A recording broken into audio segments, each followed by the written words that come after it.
Witam wszystkich bardzo serdecznie. Mam przyjemność dzisiaj rozmawiać z Markiem Klassenem. Hello, Marek. Hey. You've been in the Słupsk for quite a long time now, right? How do you Yeah, find here? How do you... like 3 months, 4 months now. It's been good, you know. I think people are nice, and yeah, it's a nice kind of quiet city. It's fun. Yeah, it's been good for my wife and family as well. And what do you think about Poland since you came here? First of all, we think Poland's beautiful. We didn't hear a whole lot about Poland before we came to Poland, Yeah, but like with Uska and other places, there's beautiful beaches. The weather's been pretty good. right. So yeah, we think it's been good so far. Now the weather is starting to kick us a little bit, but How long will the weather last like this with the rain? in Poland, it's like hard to tell. It can be a long time till, but like when snow comes, it's nice. When does it snow? I hope so in January, maybe Okay. December, late December, January. So maybe next month. Yeah. Okay. You're from Canada, so you're used to snow, right? Yes. Yeah. Like, have you tried any Polish foods? Yes, my wife has got some like Polish sausage and stuff like that from the store. We got the pierogies, and we tried to make like a dish out of this. So Yeah. that was pretty good. So you tried cooking Polish food, Yeah, right? we tried cooking some. Yeah. We do. I mean, like we've been to a lot of places on the road with the team Yeah. where we try some Polish food, and especially Polish soups and Polish like salads and stuff. Yeah. So those are very good. So like, best Polish soup that you had? Oh, the Polish soup. We went to that restaurant with the team. It was like the Atmosphere restaurant, and it had like that really nice, like kind of almost like sour Polish soup. Do you know what I mean? I know. Yeah, I'm not sure what it's called, but it's like a little bit sour. Yeah. And has a lot of like, it's like a kind of a thicker soup. It's really good.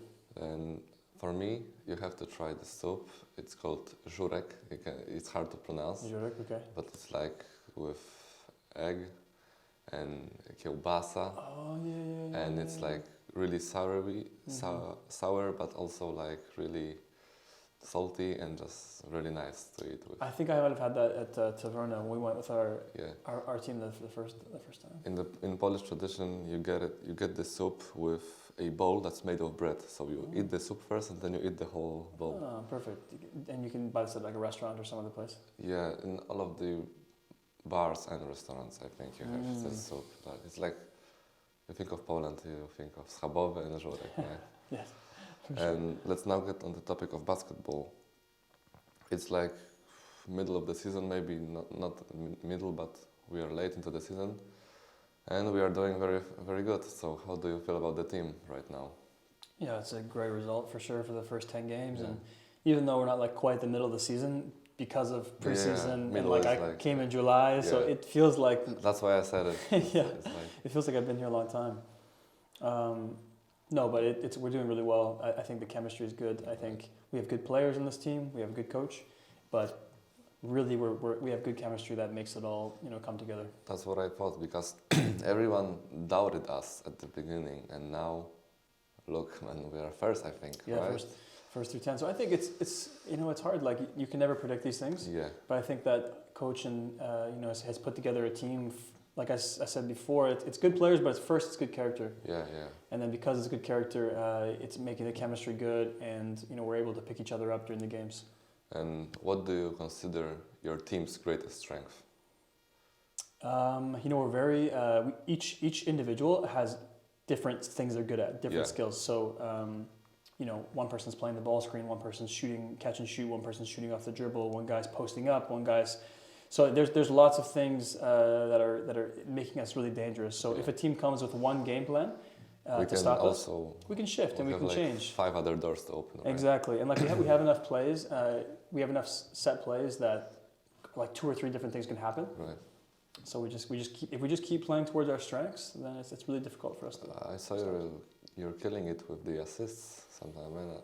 You had like 12 assists. Yeah. Something like that. It's hard. Like assists are, for me, it's like I'm trying to obviously pass to the team and make us better, but it's dependent on the other team, right? It's about my teammates and them playing well. What I've seen is that you always find this like almost, you can say, Canadian connection with Khalif on pick and rolls. Yes. It's like the simplest thing, but you always find him open, and he always is in the right spot. Yeah, Khalif's a great athlete. He's a quick roller to the rim, and so he's creating positions like when they play coverage the way they do. He gets behind the defense and it's opening the floor up for everybody.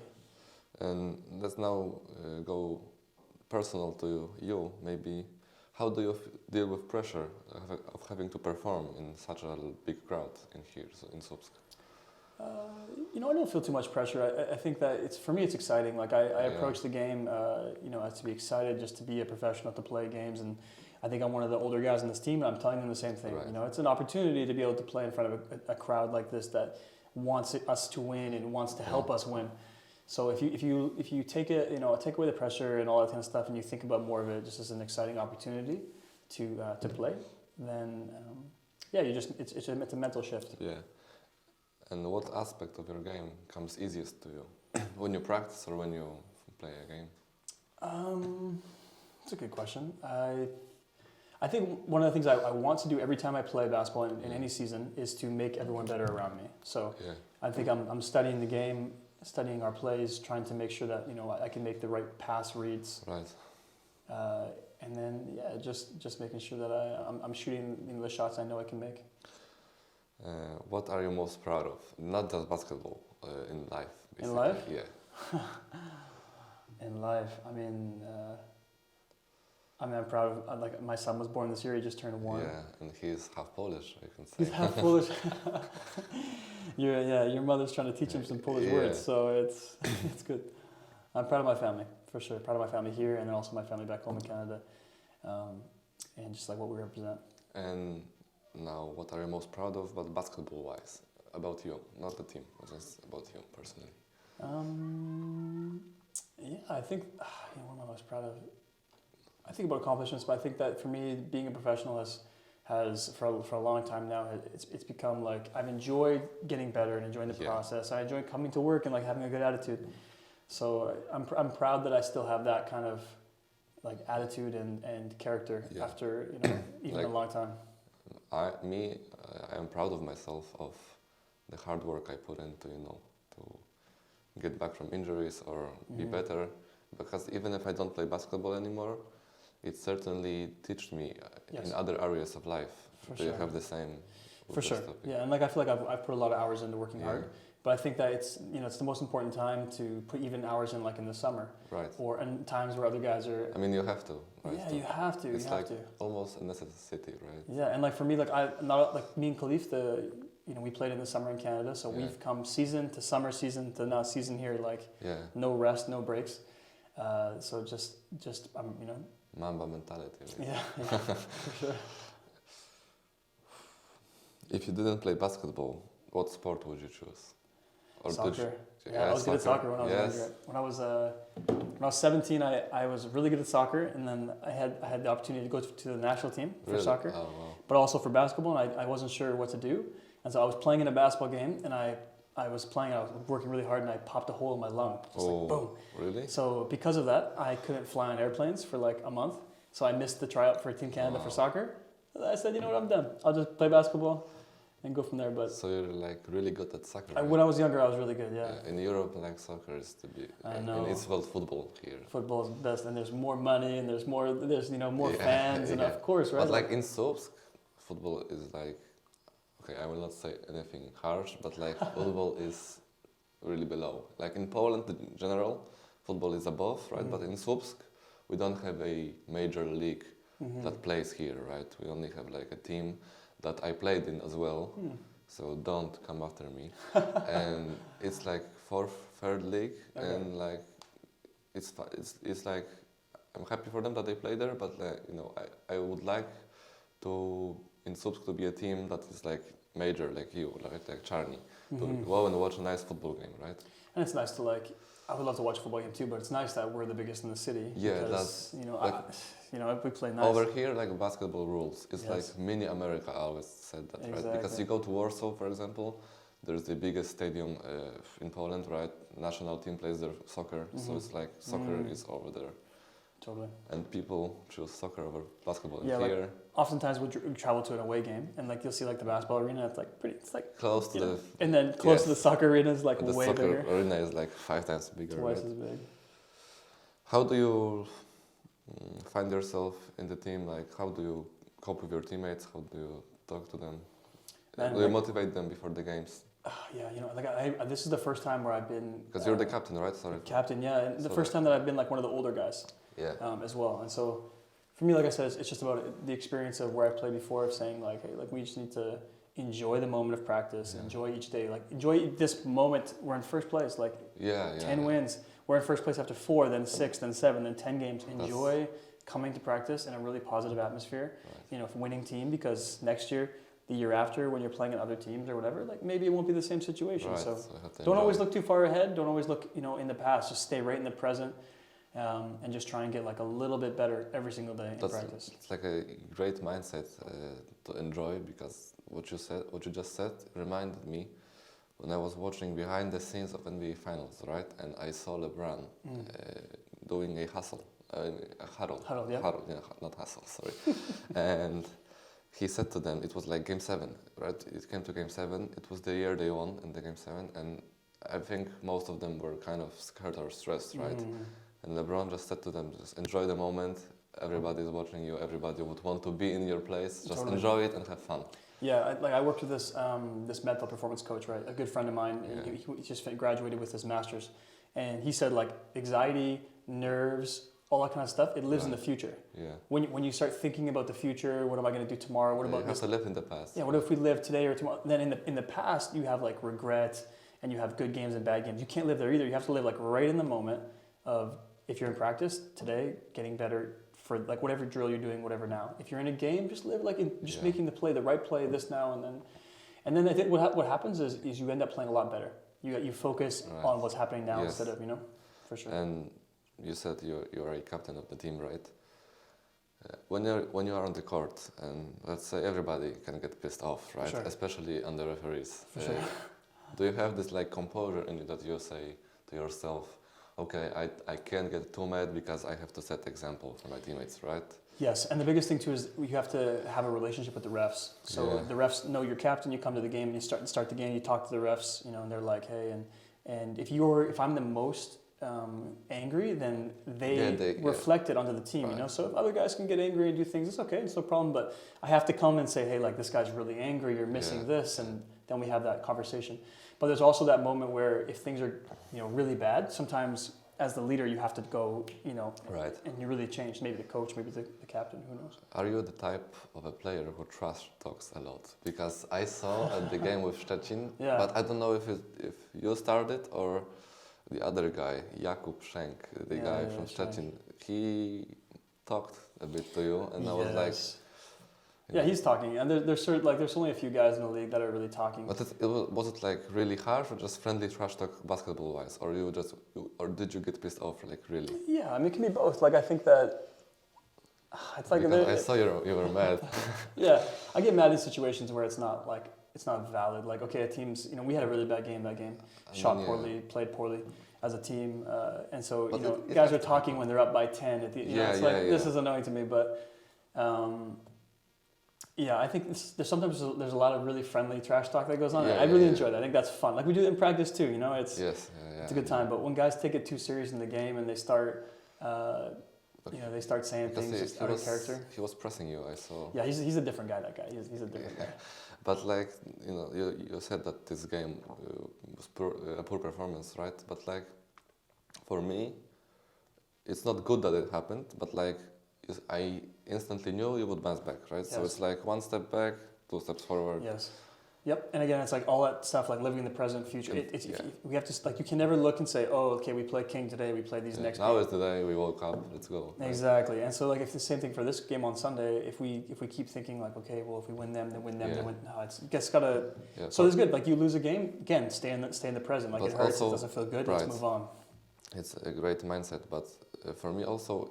It's good to lose sometimes because like coach would come after me, but like for me it's good to lose sometimes because if you are winning a lot and like you win, let's say you win all games in the regular season, right? It's like not possible, but let's say we win all, we will not put so much time into looking into our mistakes, right? And we can get ahead of ourselves. And now we get a step forward. We look at this, we say, oh, okay, I will do different now, and Like I think those losses make us stronger. Like, Yes, yeah, I agree. Yeah, adversity. A team that hasn't faced. and it will help us in the playoffs too. I think. Yeah, exactly. It's no one ever goes undefeated. So if you. Yeah.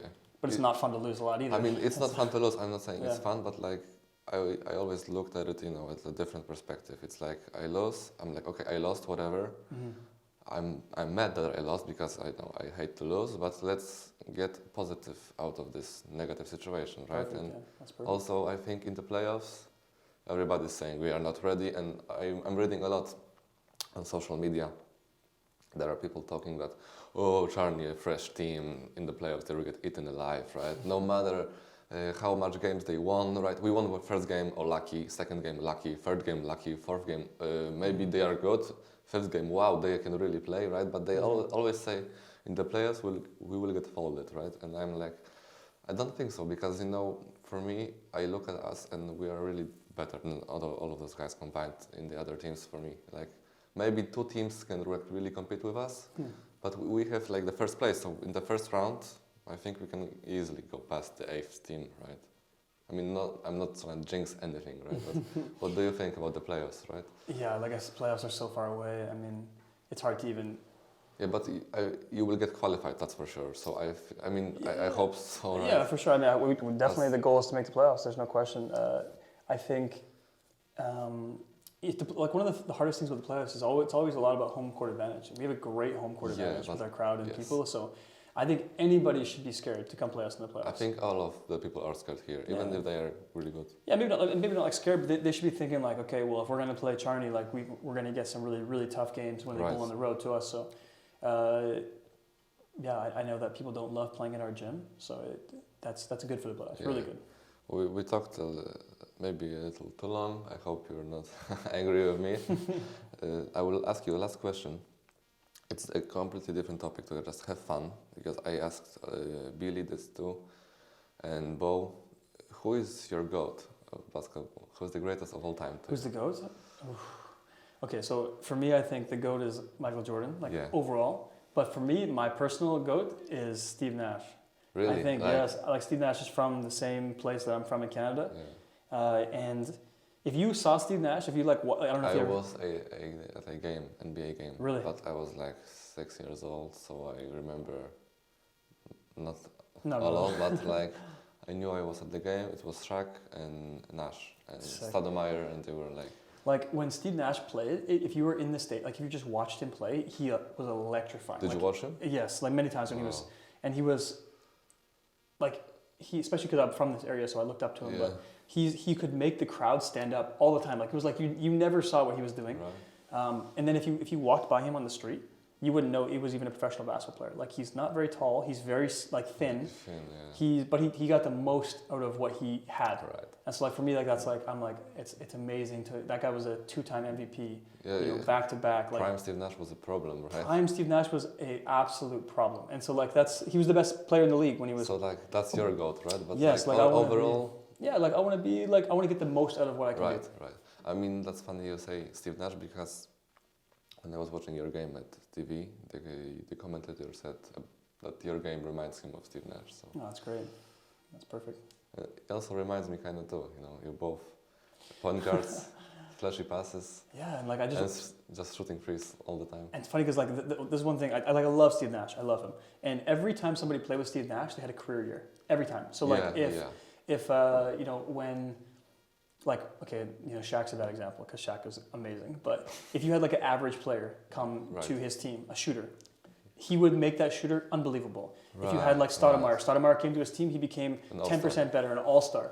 When Sean Marion came to his team, he became 10% better free throw. It was just everything got better, and it was a little bit because his attitude on the court, but also just because he was finding guys at the right time and the chemistry. I mean, that's what a true leader does, right? You make yourself better, but also you lift others up, right? So that's I think when I'm done playing basketball, I hope I can look back at seasons and go oh wow, I made Bo a better player. I made Billy a better player. Your impact is seen on the floor, right? If you have you made already Khalif a better player, right? You give him opportunities, you give him flashy passes, he gets highlights, and you give him those cookie passes, right? Yeah. And these guys are good. These guys are really good players. I've played with good players in the past, and it's great to see I play with a guy, who's a great player, and then it elevates him, Yeah. and then boom, he moves on to a great. So that's what I want, hopefully. And last thing I have to say is that we are playing a game soon in Gryfia, right? Mhm. So let's say to the camera that everybody should come and watch us. Yes, we played trouble. The home. It's the home derby, really. Is it like a derby game? Is that what we It's call like, it? Or no? I mean, it's a derby because we are both close on the Yeah. map, so Yeah, we're close on the map. We are playing a great team, in Sopa, and we would love for all the fans to come and go crazy and just have a wild time, because it's a really important game. If we win this game, we're going to look really good. So. if you all guys come, Marek will play and have 50 points. Oh, 50. Just come, I swear. It was great having you, man. Thanks. Appreciate it.